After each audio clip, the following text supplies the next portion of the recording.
1902 খ্রিস্টাব্দে 24শে মার্চ ঋষি বঙ্কিমচন্দ্রের অনুশীলন তত্ত্বের আদর্শে এবং ব্যারিস্টার প্রমথনাথ মিত্রের সভাপতিত্বে কলকাতায় বাংলার প্রথম বিপ্লবী কেন্দ্র অনুশীলন সমিতি প্রতিষ্ঠিত হয়।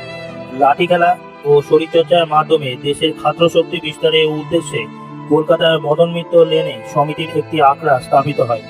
বঙ্গীয় বিপ্লবাদের ইতিহাসে প্রমথনাথ মিত্র এক স্মরণীয় পুরুষ। অনুশীলন সমিতি প্রতিষ্ঠার পূর্বে তিনি অন্তত 4বার বাংলাদেশে গুপ্ত সমিতি প্রতিষ্ঠার চেষ্টা করে ব্যর্থ হন।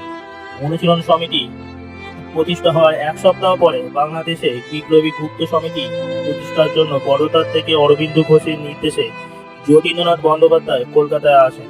108 আপার সার্কুলার রোডে যতীন্দ্রনাথের গুপ্ত সমিতি প্রতিষ্ঠিত হয়।